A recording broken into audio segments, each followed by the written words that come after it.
Have you ever wondered why there's North Korea and South Korea? Ever wondered what happened to, Korea? Like most geopolitical changes in the world, the division of Korea was the result of war. The Korean War took place from 1950 to 1953, but it wasn't really the Korean War that split the country. The Korean War just made the split more permanent, but it was already split. We need to look not only at the Korean War, but look at the bigger picture. The split had more to do with the Cold War. The Cold War was interesting in that it wasn't so much a war in the traditional sense. The Cold War was effectively a war of wars. The Cold War was primarily between the United States and the Soviet Union, but in a more broad sense it was effectively an ideological war between capitalism and communism. The US and the USSR never actually fought each other in direct battle, but instead fought each other indirectly through proxy wars. One example would be the Vietnam War. The United States, who were helping South Vietnam, were at war with communist North Vietnam, while the Soviets provided them with tanks, aircraft and weapons, as well as billions of dollars in funding. Another example would be the Soviet War in Afghanistan. The Soviets fought with the communist Afghan government, while the United States gave $3 billion and funded to the Mujahideen to fight in the civil war. However, this turned out to be a horrible decision for the US, as one of the leaders of the Mujahideen turned out to be one Osama bin Laden, who later went on to form Al-Qaeda, who later went on to declare war on the United States. So in a roundabout way, the US effectively funded terrorism against themselves. But back to Korea.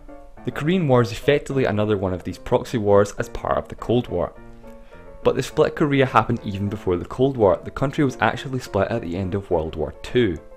If you've seen my first video, I talked about how Japan surrendered in World War II and had to give up land that they had acquired via force by signing the Potsdam Declaration, which included Taiwan.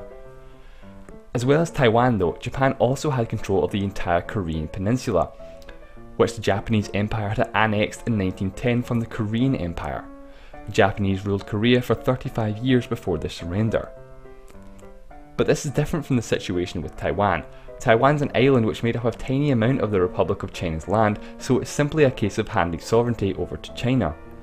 But with Korea, Japan took all of their land, so the Korean Empire had effectively been wiped off the map. Therefore, by order of the United Nations, Korea was to be temporarily split at the 38th parallel.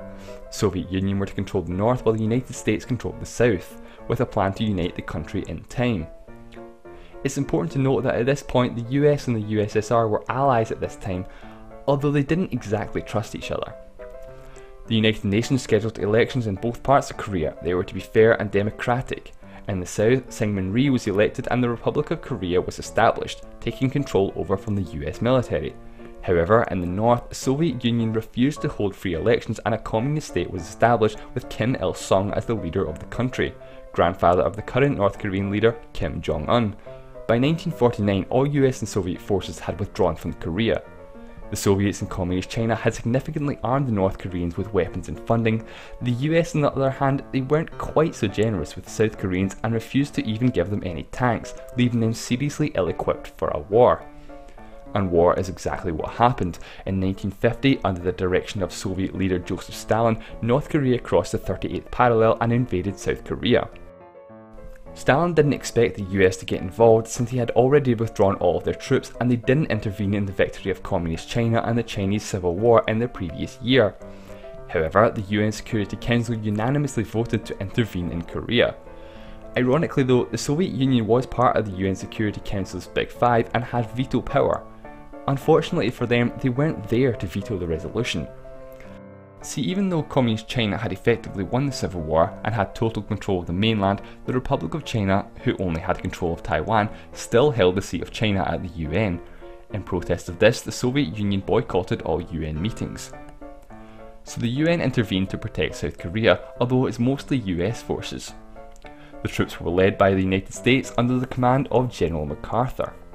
Stalin promised to help North Korea as much as possible, however he insisted that Soviet forces would not engage in combat with US forces.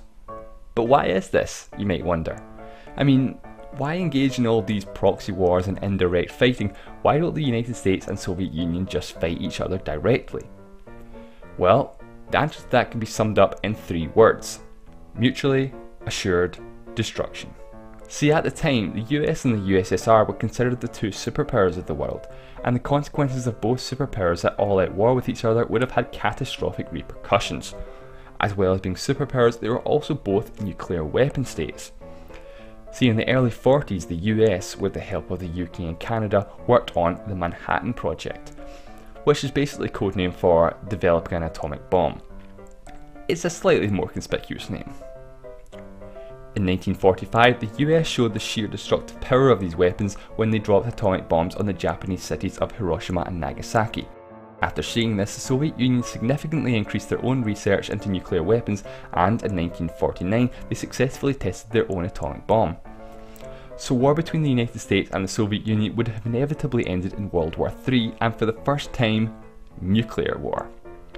This wouldn't have just been bad for the US and Russia, but absolutely, literally, everyone, and could have quite easily led to the end of human civilization.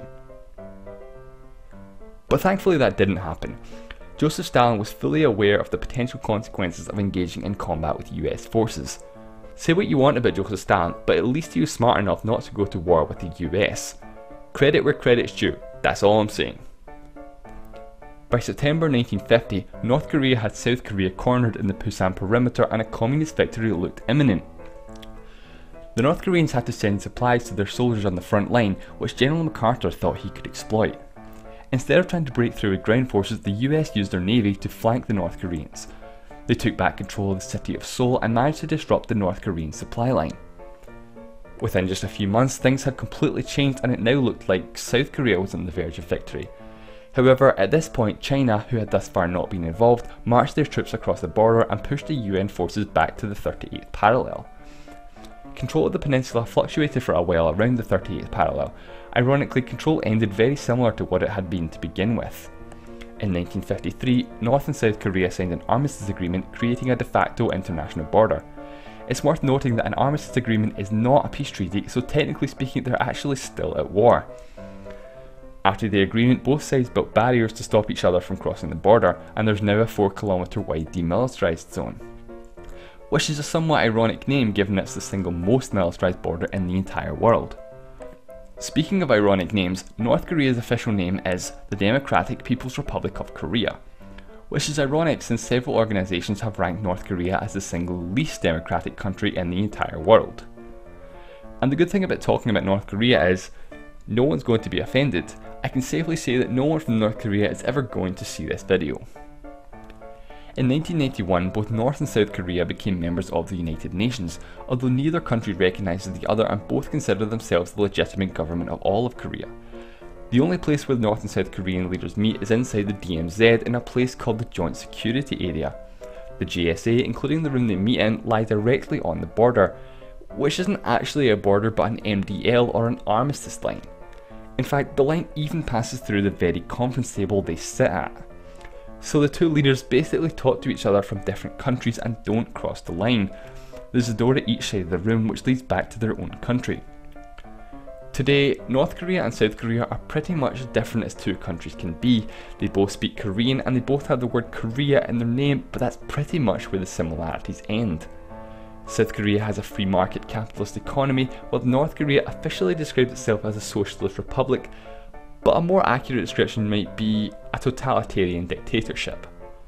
So if you're planning on going on holiday to Korea, you're probably better off going to South Korea.